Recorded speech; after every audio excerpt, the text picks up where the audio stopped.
all the people who come. I want to welcome everybody. Yom Ha'atzmaut Sameach. I think the official greeting for Yom Ha'atzmaut is Moadim L'Simcha L'Geula Shlema. This is the Atchalta D'Geula, Reshit Tzmichat Geulatenu.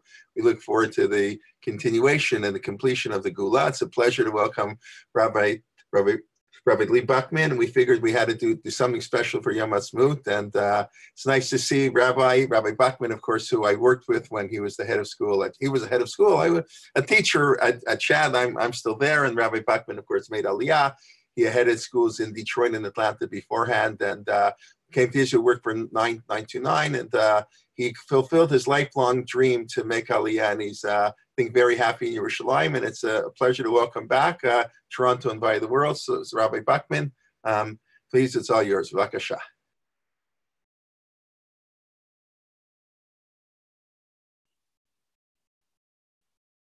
You have to unmute him. Oh, I didn't. I thought as a co-host you should automatically unmute it. Okay, I just unmuted you. Okay. Rabbi. Sorry, so in conclusion, it's not supposed to mute you, but you know, technology. What can you expect from technology? Okay. Chag Sameach, everybody, and here we're at the final hours of Yom Ha'atzmaut. They're going to be awarding the Israel Prize very shortly. As you heard from Jay, making Aliyah was a lifelong dream ever since I was 16 years old, and I feel blessed that there is an Israel to make Aliyah to, that I'm living in a time period where that's even possible, and living in a place where you feel Judaism as a three-dimensional entity that's cultural, it focuses on the Hebrew language, its literature, it's the people, its history, and of course, religion as well. And I'm also very happy that I made Aliyah not because I was pushed out of North America, but because of the pull of Israel. It wasn't, as I think someone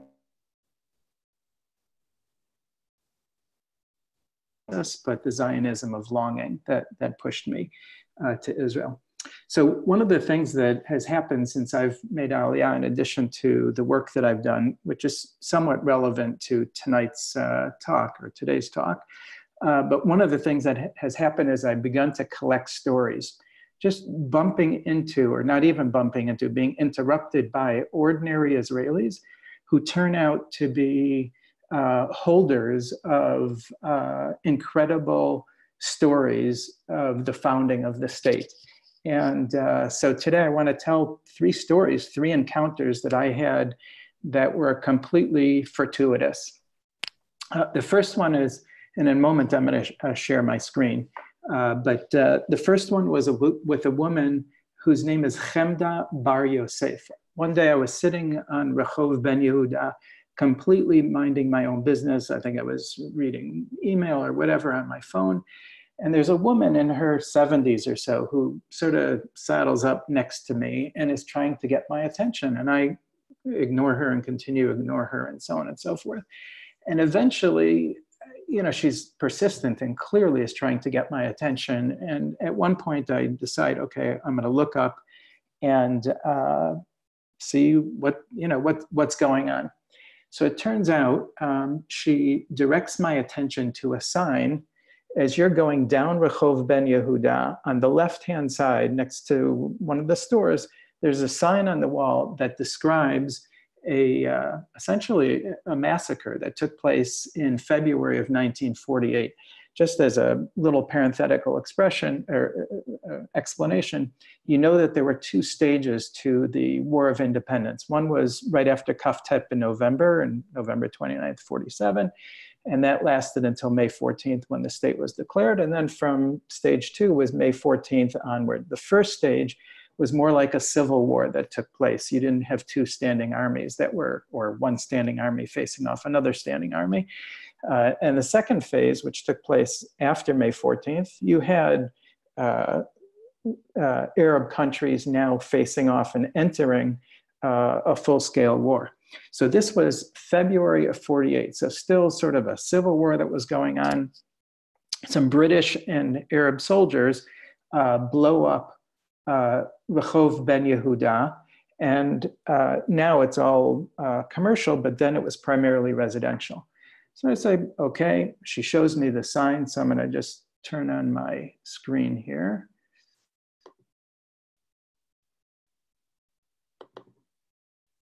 Okay. Hold on a second. So Chemda Bar Yosef, okay, shows me this sign.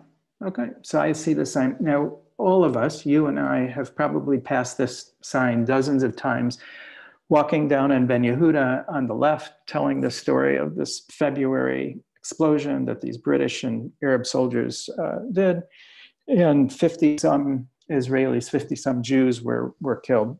I'd never seen the sign before. And she shows it to me. I read it. She says, actually, not all the facts are correct. There were more people who were killed and injured in the attack. And then she points across the street of Ben Yehuda. So I'm on the left side going down. She points to right opposite. She says, you see that house over there? That was my house. Our house was blown up. So now I'm saying, okay, this woman probably has a story. So I say, so tell me what your story is. So she says to me, well, it's really a story about my mother. My mother was born in Egypt. So my grandparents, before they moved to Egypt, they were living in Yafo. And during World War I, there was a Turkish governor whose name was Jamal Pasha. And in 1917, he basically attempted to deport all the minorities that he could, Jews and Muslims alike, from Yafo and Tel Aviv, because he was worried that the minorities were going to side with the British against the Turkish who were occupying at that time.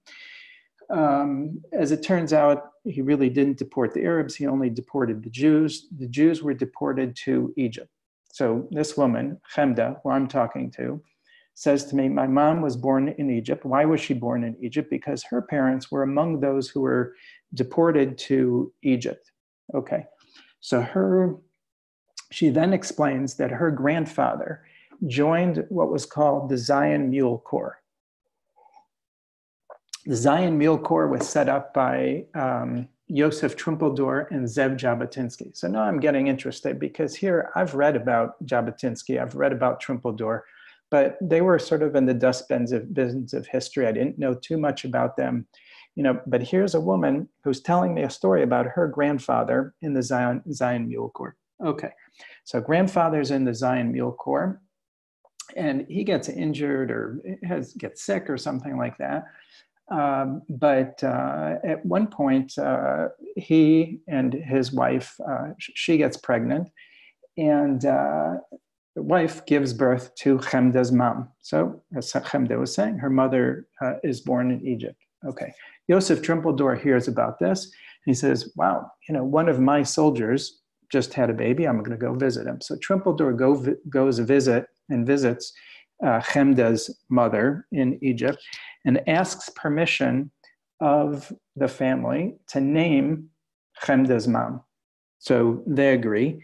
And Trumpeldor only knows Russian, and he gives Chemda's mom the name in Russian that means freedom. Okay, Beseder.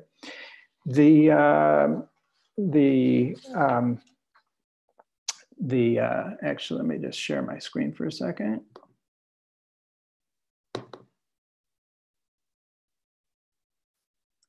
Okay, so Chemda's mom is named by Yosef Trumpeldor. I'm fascinated by this.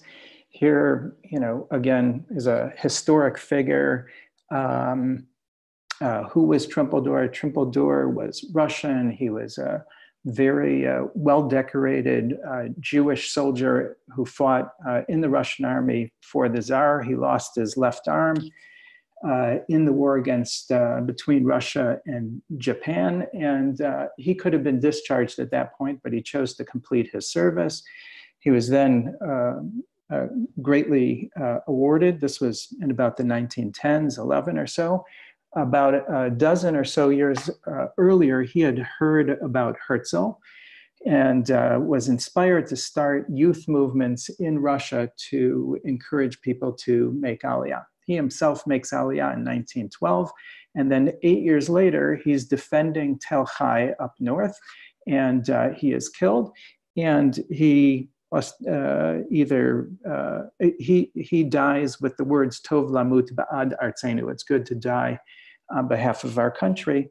And those become sort of the iconic words that define Israeli heroism. So here's this woman who I meet on Rehov Ben Yehuda, whose mom was just named, during World War I by Yosef Trumpeldor. Okay, the story doesn't end there. The British conquer the Turks, and her family, Chemda's mom's family, is allowed back to Israel. But instead of going to Tel Aviv, Yafo, they return to Jerusalem. And they meet, or somehow they know, Eliezer ben Yehuda. Eliezer ben Yehuda, is the one who revived spoken Hebrew. He, for me, has been an inspiration. My deep connection to Israel and Zionism goes through the prism of Hebrew language. I feel that every new word that I learn here in Israel is connecting me even more closely to the land and the people. And I always felt that as I was growing up and as I had kids, I spoke to my children only in Hebrew. Even in Chutz La'aretz with my American accent and everything.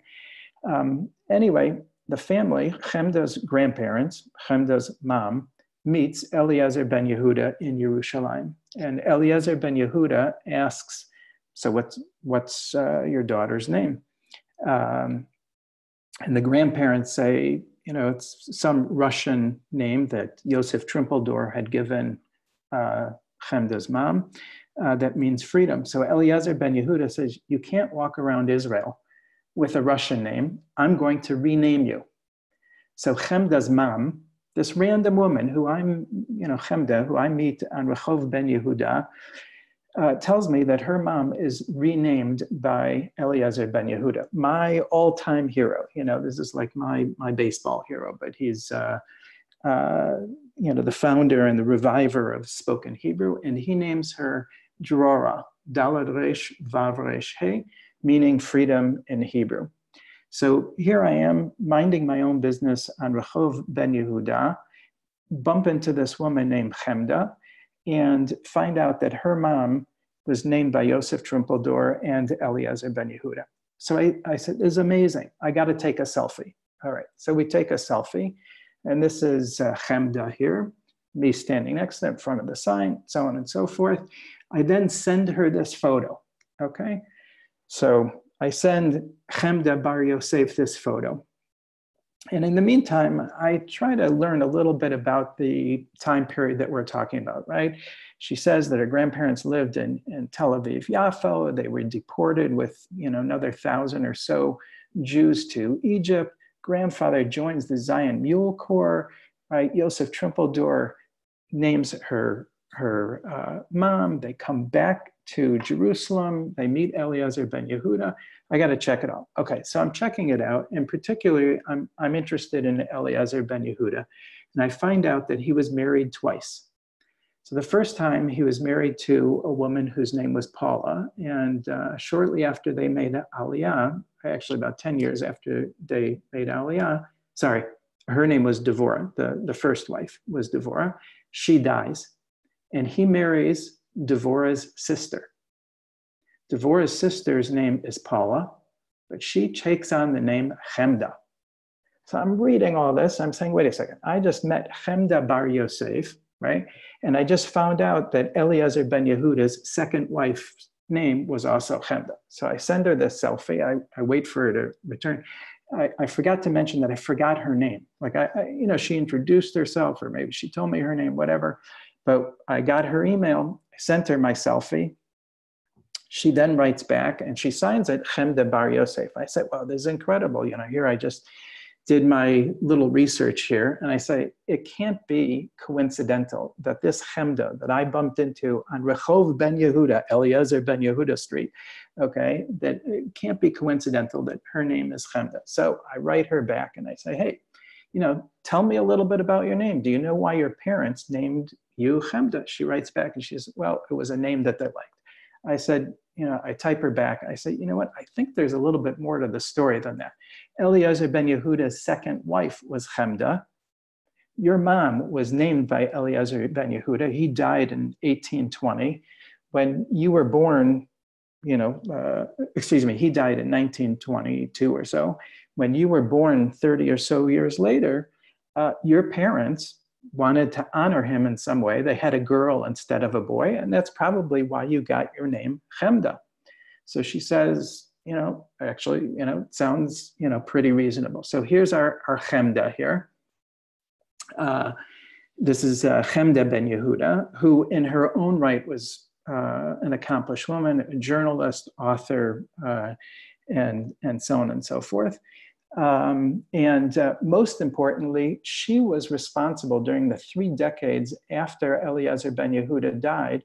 She was responsible for completing his dictionary. So the fact that I'm falling in love or fell in love with Israel through Hebrew language is a credit to Eliezer Ben Yehuda, who was the inspiration for the revival of spoken Hebrew, but it was also to a certain extent, you know, because of her, because she continued his legacy and his intellectual work in the 3 decades afterwards. So the story nearly ends. I'm out for a run the other day. I happen to be a runner. So I'm out for a run, and in Talpiot, so less than a kilometer from our house, is the Eliezer Ben Yehuda house. So Eliezer Ben Yehuda house, I'm living in the guy's neighborhood, right? And I meet Chemda, my new friend, on his street in downtown, you know, Jerusalem, you know, a year or so ago. Anyway, and I see there's a little sign on the wall there. So I check out what the sign says. This is the home of the reviver of Hebrew language, Eliezer Ben Yehuda. He died in December of 22, a short time before the house was completed. But his wife Chemda lived in the house with their daughter until her death in 1951. Over the years, Chemda turned the place into a commemoration center of Ben Yehuda's life achievement. So that's in my neighborhood, right? So here was this random woman who I met a year and a half or so ago on Rehov Ben Yehuda, who's named Chemda after my hero's wife, Chemda Ben Yehuda. And turns out on a run the other day, I'm running by Eliezer Ben Yehuda's house and find out he didn't live there, but this woman's namesake Chemda does. And I have to say, over the 2 years that we've lived here, I've collected so many stories like this, where just, you know, random people I meet turn out to have these extraordinary stories. Like this woman, I feel, you know, blessed or privileged, I would say, to hear these stories and, in a certain sense, even, you know, be part of this story, if I can be so bold to say that. So the second story is about a guy named Shaul Sapir. I don't know how many of you have gone to the Palmach Museum. Palmach Museum is in Tel Aviv. It's an excellent museum. I would say the vast majority of people who go to the Palmach Museum don't go to the best part of the museum. It's the photo gallery. So most people go through the museum and you're tired at the end. You say, okay, Zehu, Gamarnu, you know, we finished, let's go home.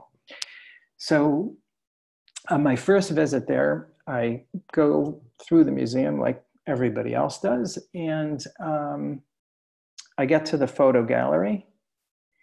And I see that in the photo gallery is this room with scrapbooks that Palmachniks had put together. This is, after all, the Palmach Museum. And Palmachniks put together scrapbooks of their time in the Palmach.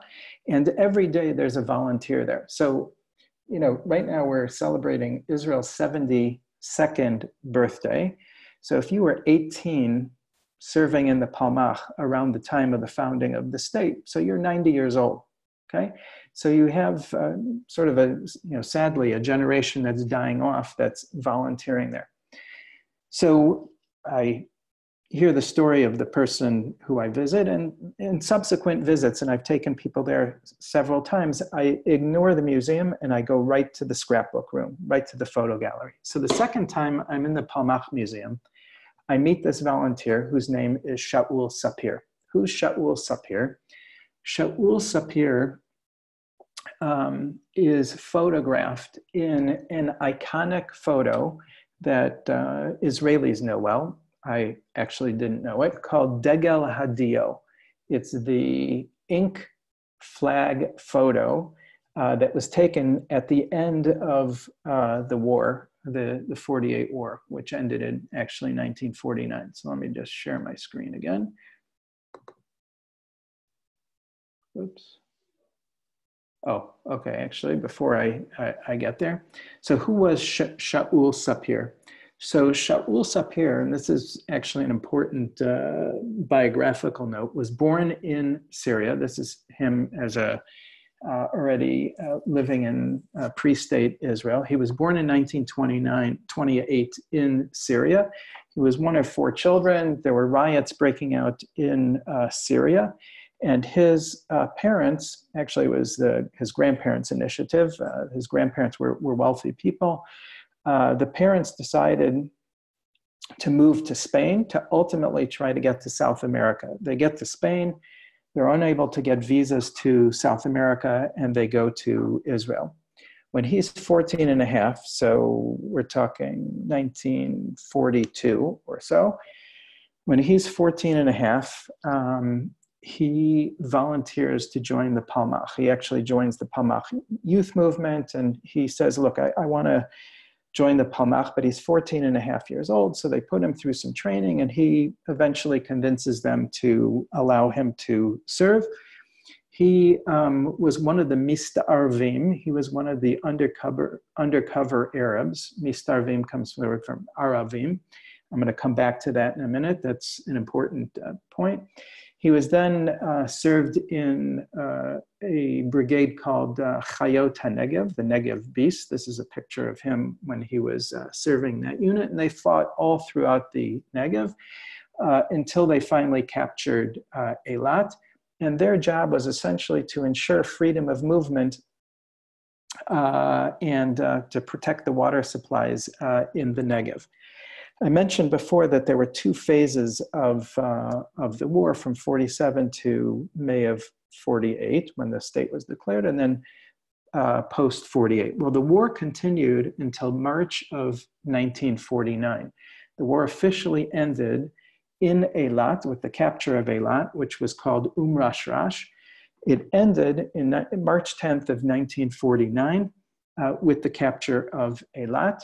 And my friend here, who was 90 some years old, was involved in the capture of Eilat.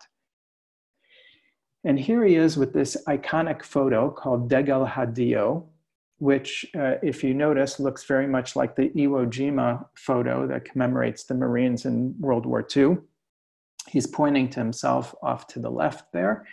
The Degel Hadio, when the Israelis captured Eilat in 1949 in March, they wanted to erect a flag. This was the last this was the last battle of the war, and they wanted to erect a flag to signify it, the end and the sovereignty of the state. They didn't have a flag handy. I mean, I don't know if they had anticipated, what they anticipated. So they improvised. They had some white sheet.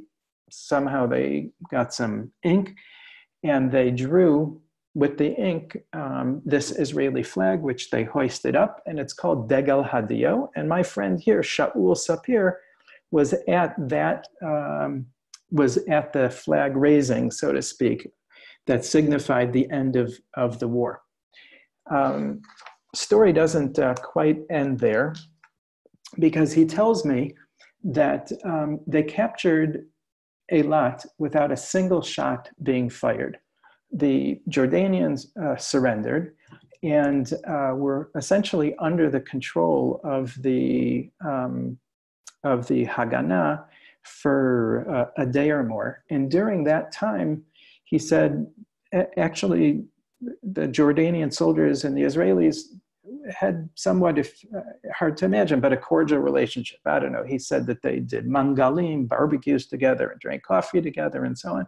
And at the end of the war, March 10th, when the flag was erected, they returned these prisoners of war to the Jordanians. Turns out, during the time that the Jordanians were under Israeli control, right, and Shaul Sapir was with these Jordanian soldiers, he strikes up a conversation, and Yafeh Me'od, they returned the prisoners of war. And now, here he is in his 90s, he tells me that about a decade ago, he successfully tracked down the descendant of one of those Jordanian soldiers. And he says, I want to meet this descendant and tell him that I met his grandfather, you know, and spent 2 or 3 days with him in Eilat when we captured Eilat from the Jordanians. So there's only one problem, and that is that there is a $100,000 bounty still today on Shaul Sapir's head. And the Jordanians have the bounty on his head. So we're talking 70 some years later, he still has a Jordanian bounty on his head. And although he'd very much like to go to Jordan and meet this descendant of one of these Jordanian soldiers, he's not permitted to do so because he's in danger of being killed. So or captured. So what's the story? So I say, you know, that's pretty remarkable that these Jordanians have such a good memory. What did you do that, you know, they remember you so well? This again is our Degel Hadio. He tells me that as an Oleh from Syria, he made Aliyah from Aleppo. As I mentioned to you earlier, he was one of the Mistarvim. He was one of the undercover Arabs. So I don't know if you've read Mati Friedman's book, Spies of No Country. Basically, Jews of Arab lands, when they made Aliyah to Israel, they, of course, wanted to integrate into society, but oftentimes the Palmach wanted to not push them back, but to avail themselves of their cultural knowledge and their knowledge of Arabic and have them go back into Arab countries and serve as undercover agents and sabotage and collect information and so on and so forth. He was one of the Mistarvim. And what happened? So in 1945, so we're talking 75 years ago, there was an Egged bus of Jews that was traveling from Afula to Yerushalayim, and it went through Jenin, and 2 Arab terrorists blew up the bus, and several dozen Jews were killed. At the time, the British did very little to punish the Arabs. And Ben-Gurion said, we've got to infiltrate Jenin and assassinate the Arab terrorists who were responsible for this bus bomb. Well, my friend Shaul Sapir had been trained as a mistarev, so he learned about the Quran, he brushed up on his Arabic, he learned the appropriate dialects, the appropriate etiquette, customs, and so on, dresses up as a Bedouin, and he infiltrates with another mistarev from the Palmach. The 2 of them infiltrate Jenin.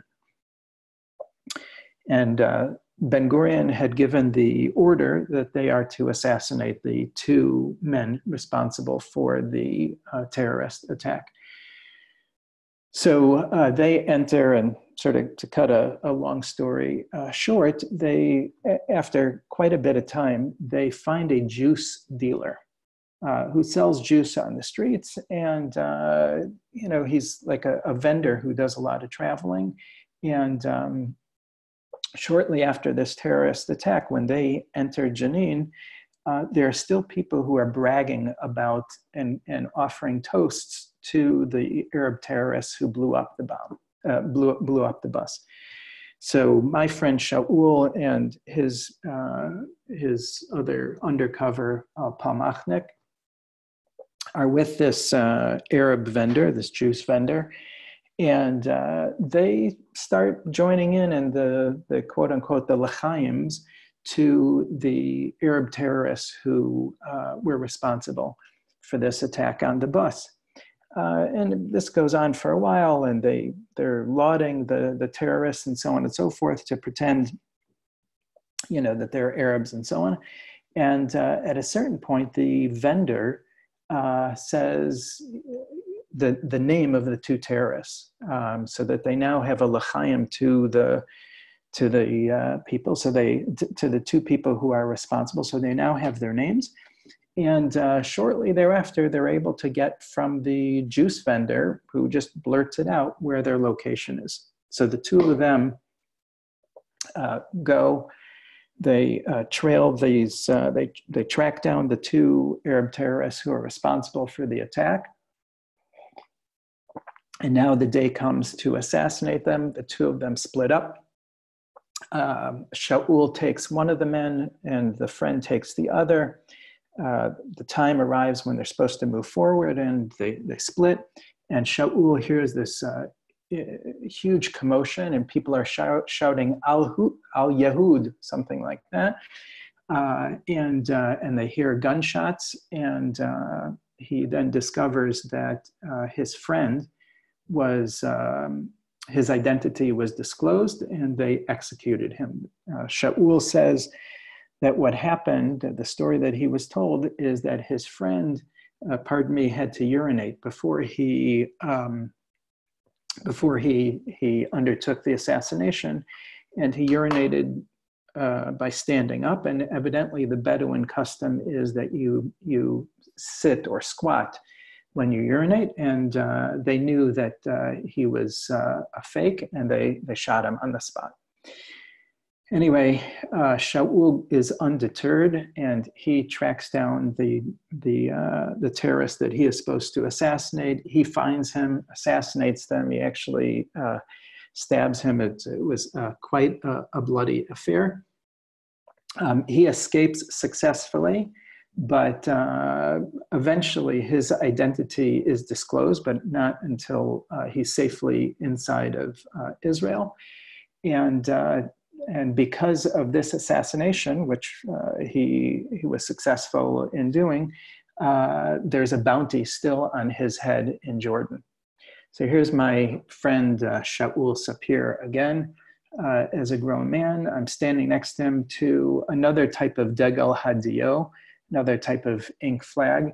This one, a couple of years ago, they sent out, this is like a quilt, they sent out different white patches to members of the Palmach that were still living at the time, to have them sign their name and maybe to write something. And then they put together this quilt, degel hadio, which is found in, the Palmach Museum. So here I had, again, just sort of wandering into the Palmach Museum, I had the opportunity to meet somebody who had this extraordinary history, who reminded me, or really who taught me, that although we think about Ben Gurion and other European olim to Israel who helped build and found the state, there were many Arab Jews from Arab lands who played an important role in the founding, and I met one of them. And he is most known today because of the degel hadio, which is the symbol of our sovereignty and the end of the war.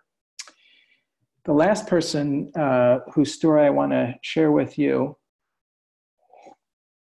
is the story about a man who I never met, but I went to his funeral. His name is Chaim Guri.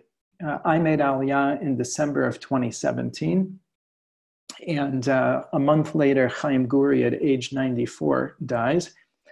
I seem to recall that I read once a poem that Chaim Guri wrote about Akedat Yitzchak, but I really didn't know too much about him. And in the days before his funeral, I was listening to the radio, it was days because I forgot what the delay was. There was a delay in the funeral. But prior to the funeral, I learned a little bit about him. He was sort of an iconic figure of the generation of the founders of Israel. He was a palmachnik as well. He was a national poet. He was a lover of the state of Israel. And I figured, maybe I would go to his funeral. Turns out that the funeral was being held outdoors at the Jerusalem Theater. And I knew that traffic was going to be crazy, so I biked over there. And I figured it was outdoors, not such a big deal. The president, Ruby Rivlin, was there. Nir Barkat was the then mayor of Jerusalem. The woman between Ruby Rivlin, the president, and Nir Barkat is Mrs. Rivlin, Zichrona Livracha, who died this past year. Anyway, I walk into this funeral from the back and happen to walk in with the media. And the media is standing, if you can imagine the family and the dignitaries that are there, we're standing mimulam. We're standing right across from them. So I have pretty much a front row seat at a national event that, I just happened to be free and attended. And I'm listening to this eulogy that President Rivlin is giving, and it's as if he's addressing Chaim Guri, and he says to the audience in his eulogy, he says, "We've learned complete chapters of the history of the state of Israel through your pen. You have embodied the state, sovereignty, war and peace. Hebrew and the state," he says, "were wonders that you never took for granted. You were a lover of the state, a fiery critic, and a raging prophet." So I'm really in awe of what I'm hearing. I hear more about his biography. As I mentioned, he was a palmachnik. He joined in certain operations against the British. In 1947, he went to Europe to help survivors of the camps to make Aliyah to Israel. He also worked as a trainer of Jewish paratroopers in Czechoslovakia. In 1948, he fought to capture Beersheba. In 1967, he fought to liberate Jerusalem. As I said, he was also considered a national poet. There are two poems that he's particularly known for. One is Bab El Wad, and the other is Re'ut. Both poems are poems that somebody needs to mute. 38 bouncers, go here. Okay. Can you hear me, Jay? Yeah. Go ahead. Okay. You're fine. Okay. So two of the poems that he is well known for, one is called Bab El Wad, which is the Arab term for Sha'ar Hagai, and the other is Re'ut. And both of these poems that he wrote were symbols of the Independence War and were odes to the soldiers, who fought in the War for Independence, which, as I mentioned, went from, essentially started as a civil war in November 29th after the UN partition of 1947 and ended in March of 1949. And 1% of the Israeli population was killed in that war. About 6,000 Israelis were killed in the War of Independence. So here's Bab El Wad, a story about Sha'ar Hagai. I mentioned to you that before May 14th, before the state was declared, there was, as I said, a civil war. In the winter before the state was declared, it was a particularly harsh winter, and the local Arabs, starting in roughly February of 48, blockaded the road from Tel Aviv to Jerusalem, from Bab el Wad, from Sha'ar Hagai to Castel, if you know where that is, with the goal of isolating Jerusalem, cutting it off, cutting all the supplies off, medical, food, and so on, and capturing East Jerusalem. Many died. Many Israeli fighters died in the attempt to open up those blockades. And this is a poem that he wrote about Sha'ar Hagai. If you look at the second paragraph there, which is the pizmon, the refrain, he says, remember Bab el Wad, Sha'ar Hagai, remember our names for all time, where convoys to the city broke through, our dead lie sprawled by the roadside, the iron skeleton, like my comrade, is mute. Here tar and lead baked in the sun, here nights passed with fire and blades, here grief and glory dwell side by side, a scorched armored car, and unknown men's names. So let me just play a little of this. And the plot thickens as we go on. Hold on a sec.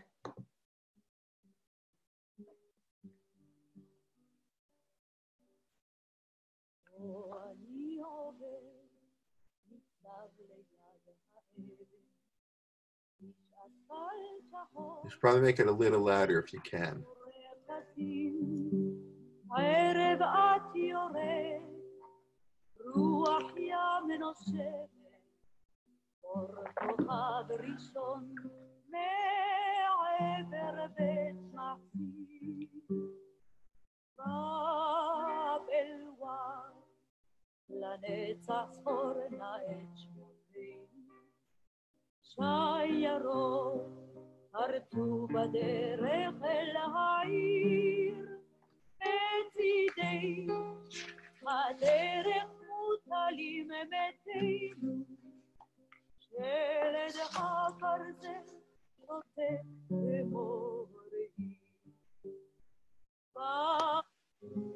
Oops, okay. So the song goes on. We're not going to have time. I was familiar with the song. I had no idea that he wrote it. Somebody else put it to music, and it's quite famous here in Israel. I'll read to you another stanza. And here I walk by making no sound, and I remember them all, remember each one.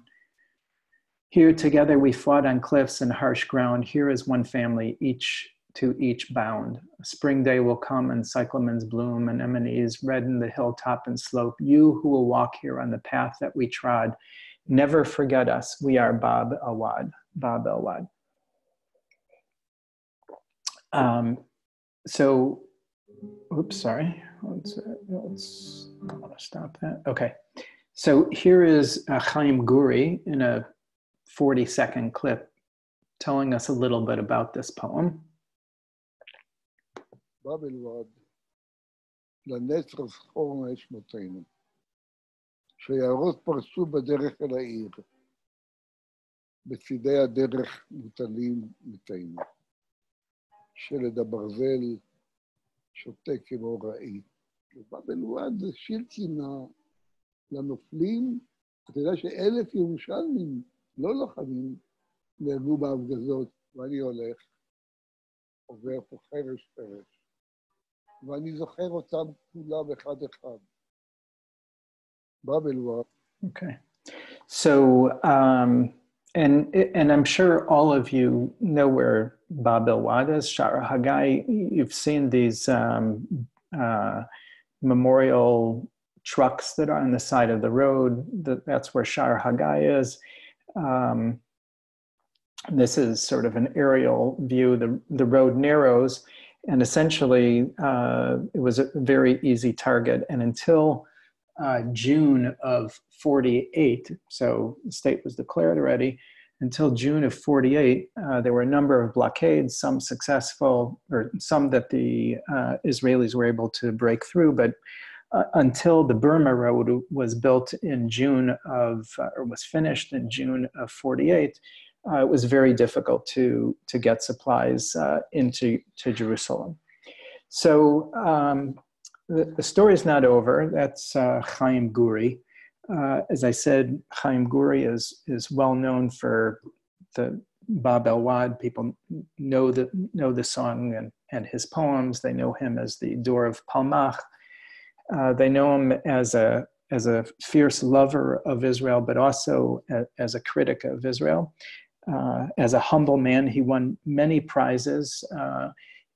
I think when he was 90, there was a literary prize that he was given for an autobiographical piece, or he was going to be awarded for an autobiographical piece that he had written, and he turned it down. And he said, it's wonderful that you're recognizing me, but it's now time to recognize the next generation of writers and poets and journalists. And so he turned it down.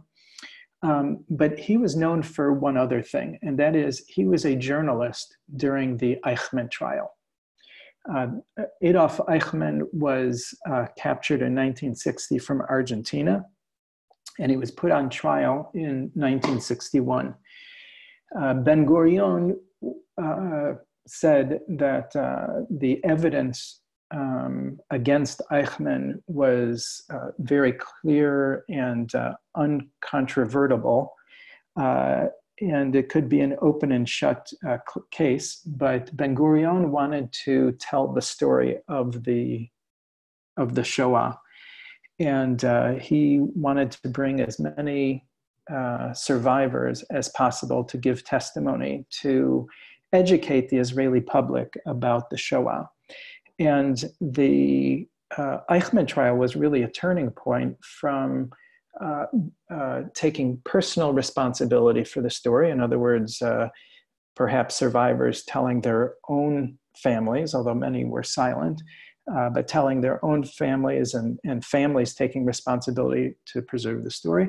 Turning point from that to a collective responsibility, that everybody holds the responsibility to tell the story. So I currently work at the Holocaust Claims Conference, and I head up the Jerusalem office, where we deal with education, research, documentation, and films.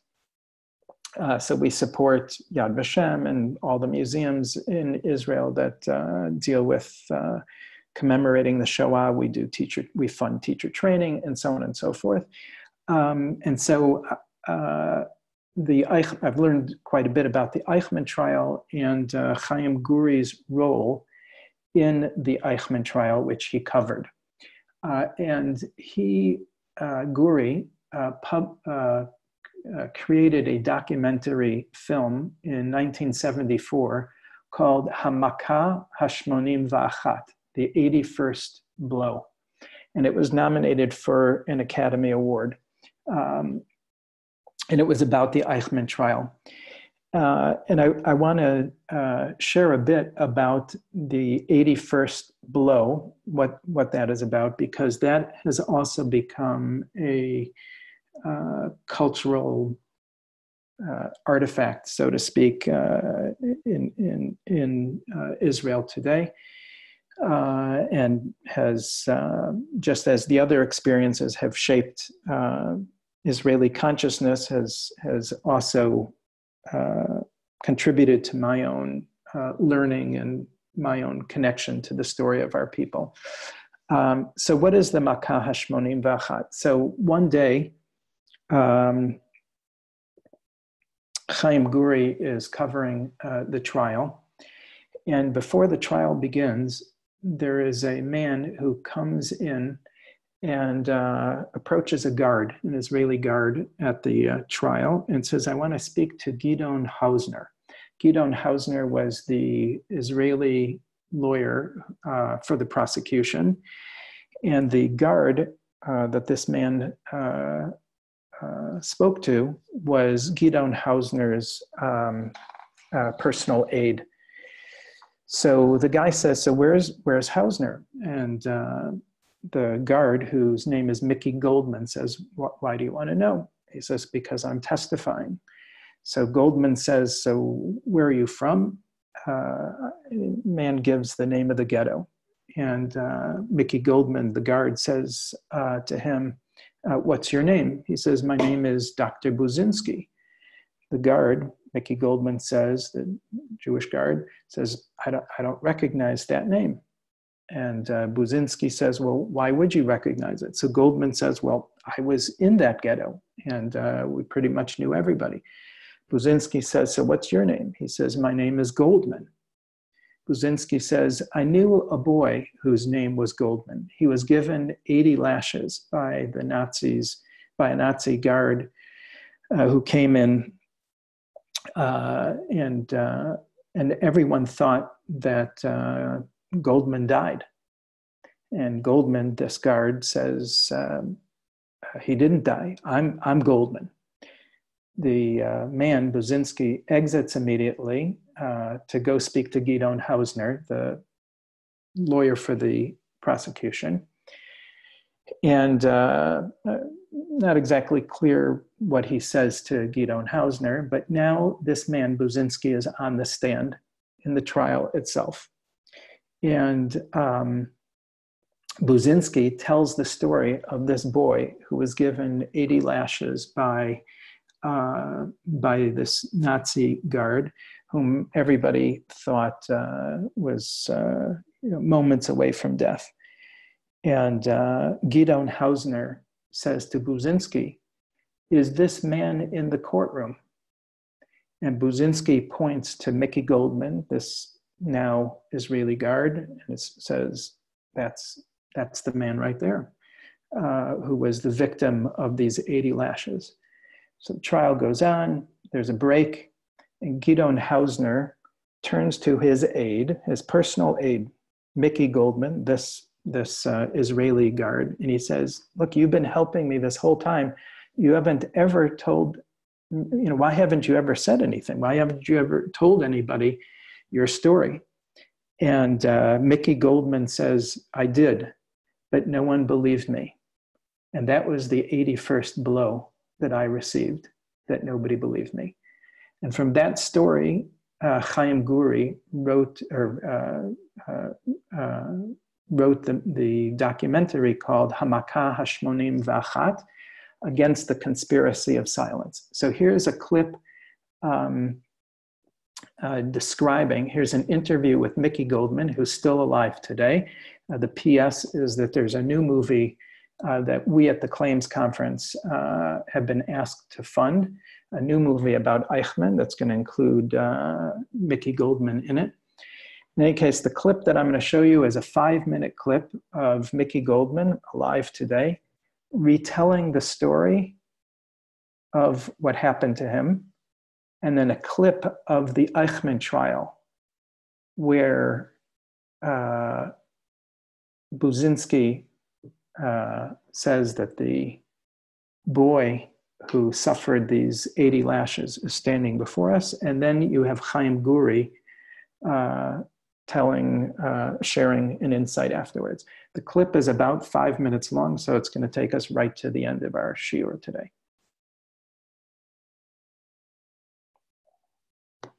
פשוט באחת הימים בבוקר, לפני פתיחת המשפט, הייתי אז במדים, ניגש אליי אדם מסוים ושאל אותי איפה חדרו של גדעון האוזנר, לפני המשפט. כן. שאלתי אותו באופן טבעי, אני עוזרו האישי של האוזנר, בשביל מה אתה צריך אותו? הוא אומר, אני הוזמנתי להעיד במשפט. על מה? הוא אומר, על שמש. שמש היה הגטו איפה שאני הייתי. אז אני שואל אותו, תסלח לי, מה שמך? הוא אומר, דוקטור בוז'מינסקי. אז אני ככה, הגטו לא היה במיוחד גדול. אמרתי לו, אני לא זוכר שהיה דוקטור בוז'מינסקי בגטו, שמש. הוא אומר, מאיפה אתה יודע? אתה היית שם? כן. מה שמך?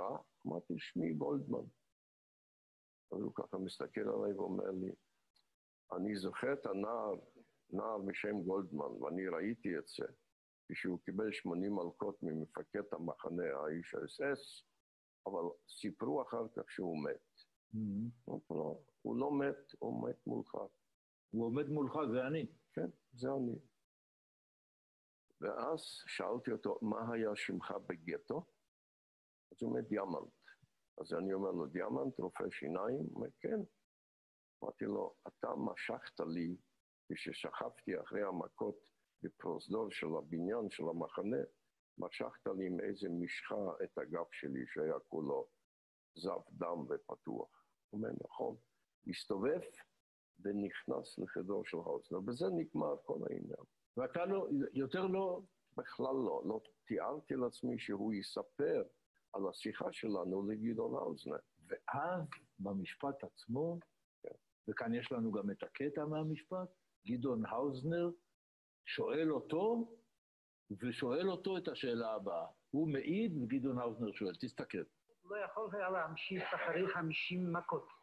Normalnie po 50 uderzeniach sam osobiście zabijał. אחרי 50 מכות באופן אישי היה הורג את הילד. ponieważ ten wytrzymał 80 uderzeń. וזה החזיק מעמד אחרי 80 מכות. אתה רואה פה בבית המשפט את אותו הנער שקיבל 80 מכות? Czy pan widzi tutaj tego chłopca, który dostał to 80 uderzeń? זהו הקצין שיושב על יד האוזנר. הפתיע אותך אז האוזנר. לחלוטין. ולפני כמה חודשים, תשמע, היה פה באותה תוכנית המשורר חיים גורי, שסיקר אז כעיתונאי בעיתון למרחב את משפט אייכמן. ואחר כך יצר מהסיפור הזה שראינו עכשיו את הסרט המכה ה-81. תראה, זה מה שאומר לנו לפני כמה חודשים חיים גורי. אנשים לא טיפשים. לא היה באולם איש אחד שלא תפס שהנער המולקה והמושפל עד מוות הופך להיות התובע. נגמרה ההופעה הזאת, יצאו לשביר, לאכול, לעשן. אז יצחק צוקרמן, מנהיגי גטו ורשה, ואני ניגש לזה מיקי. הוא אומר לו, מיקי, למה לא סיפרת את זה עד היום? שאתה היית הנער המולקה. הוא אומר, כן סיפרתי, אבל רבים לא האמינו לי. לא האמינו.